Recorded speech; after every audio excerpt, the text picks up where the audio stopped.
أعوذ بالله من الشيطان الرجيم بسم الله الرحمن الرحيم الحمد لله رب العالمين والصلاة والسلام على سيدنا محمد وعلى آله وصحبه أجمعين والسلام عليكم ورحمة الله وبركاته. Frères et sœurs, assalamu alaikum wa rahmatullahi wa barakatuh. J'espère que vous allez tous et toutes bien. En ce début de soirée de ce jour de lundi 11 septembre de l'année 2017, il est précisément 19h34.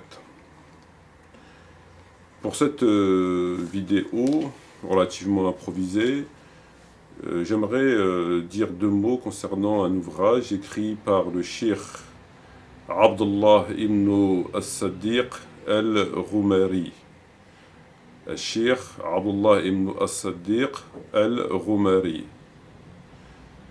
Édition An-Nour. Qu'est-ce que la bid'a? Qu'est-ce que la bid'a? Alors, on ne va pas s'intéresser au contenu de l'ouvrage, de savoir ce que c'est ou non la bid'a, etc., parce que nous savons l'essentiel concernant la bid'a, le sens le plus important et qui nous importe le plus, en tout cas compte tenu de notre situation et de notre niveau théologique, à savoir un acte qui contredit une pratique, qui contredit le Coran ou la Sunna, qui va à l'encontre d'une injonction coranique, d'une pratique coranique, d'un verset coranique, ou qui va à l'encontre d'une injonction prophétique, d'un propos prophétique, d'une pratique prophétique. Voilà. Alors là, ce qui est intéressant dans cet ouvrage, c'est que l'auteur m'a quelque peu étonné, parce que, à la page 118 de cet ouvrage, il nous dit ce qui suit. Dans le Muwatta, donc de l'imam Malik, rahimahullah, on lit ceci. Malik m'a rapporté que l'information suivante lui était parvenue. Le mu'adhan, donc celui qui fait l'adhan, était allé trouver Omar ibn Khattab radiallahu anhu, afin de lui annoncer l'heure de la prière, de l'aube.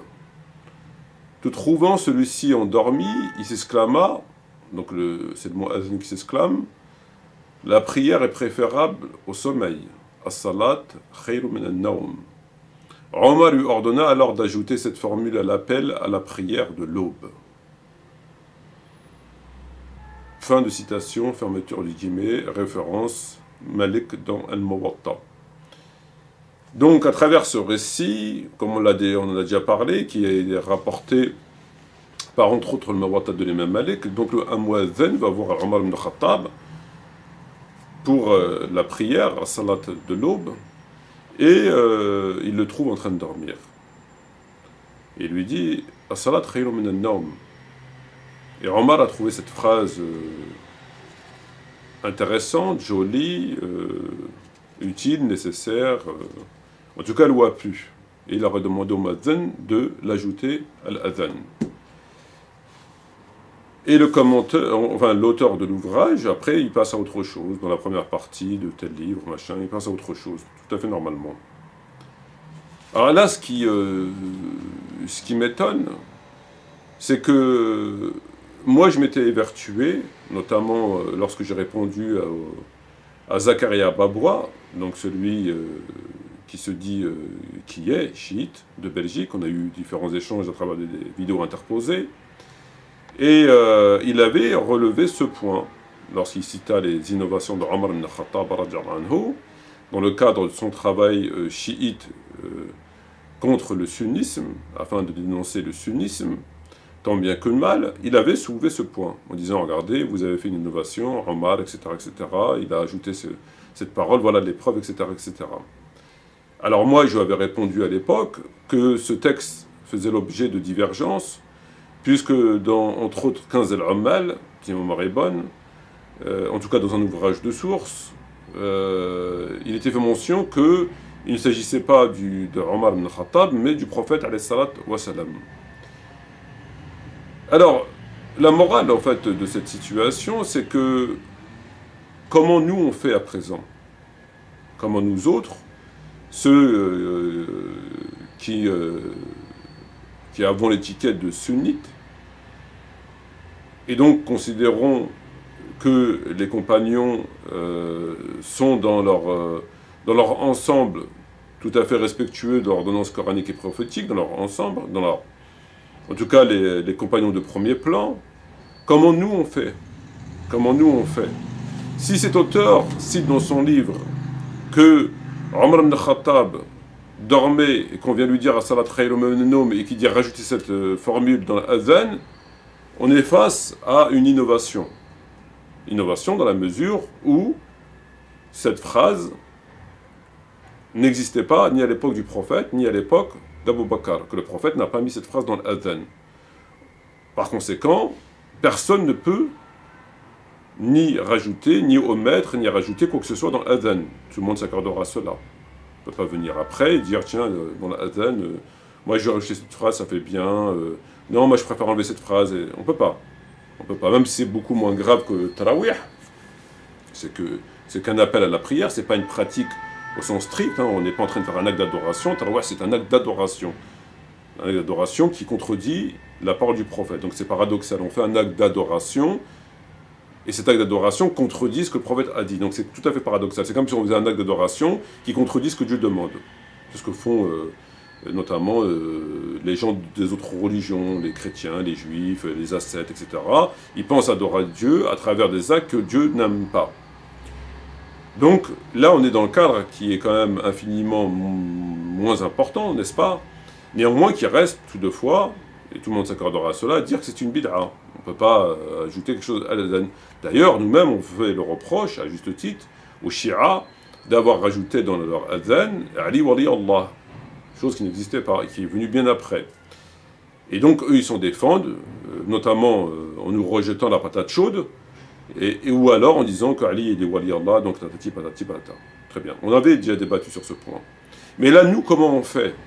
Comment on fait si moi, de mon côté, j'explique que c'est pas établi puisqu'il y a divergence, et qu'un auteur sunnite, un shir de surcroît, vient dire le plus simplement du monde, normalement, Omar a ajouté ça dans l'adhan.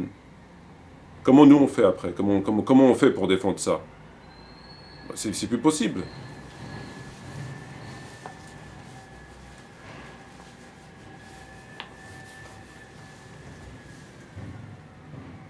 C'est évidemment plus possible, on peut pas. On peut pas. Et c'est ça que je suis étonné. C'est que au lieu d'expliquer dans cet ouvrage que on peut pas dire qu'Omar a fait une innovation comme ça sans pouvoir, je veux dire, lorsqu'on a des éléments, il ne s'agit pas de couvrir Omar ibn Khattab et de le trouver comme ils font pour Tarawih, essayer de défendre l'indéfendable, non, quand c'est établi, c'est établi. Il n'y a pas de ceci, il n'y a pas de cela. Mais quand ça ne l'est pas, et qu'il y a effectivement divergence, et qu'il y a un texte, etc., il faut quand même essayer de faire quelque chose. Sinon, ça ne sert plus à rien. Si lui, il explique aux gens qu'Omar il a ajouté ça, on est dans la bid'a. Donc ça met un coup à l'image de Omar, qui, à mon sens, aurait pu être évité. Mais apparemment, bon.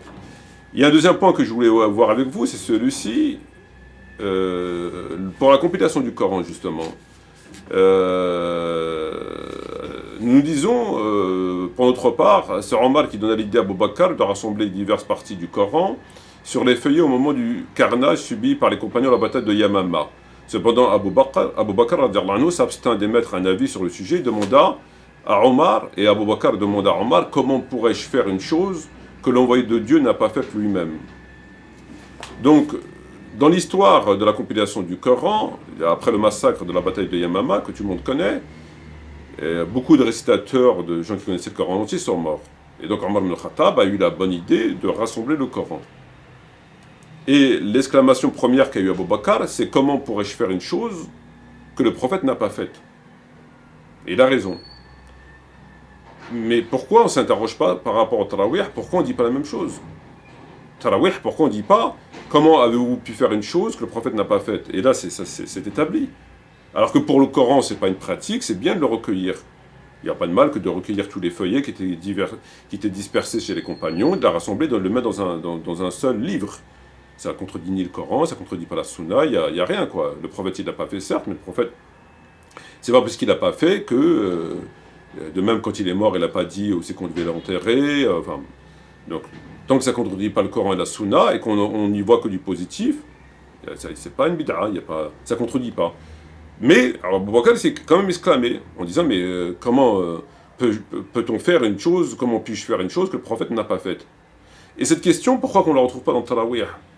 Pourquoi cette exclamation, les gens de science, si gens de science il y a, ne disent pas, ne s'exclament pas comme Abu Bakr, en disant, comment peut-on faire une chose que le prophète n'a pas fait, en l'occurrence sur le Tarawih? Et là, l'interrogation est tout à fait légitime, puisque le prophète ne l'a pas faite, et en plus il l'a interdite. Donc là, c'est légitime. Et Abu Bakr, c'est la réaction qu'il a eue, c'est que comment puis-je faire une chose que le prophète n'a pas fait? Voilà, ce sera tout pour ce soir. Je vous dis shukran jazalan wa salam alaykum wa rahmatullahi wa barakatuhu. Et à bientôt, Inch'Allah, pour le reste de nos travaux. Bonne soirée et à bientôt, Inch'Allah.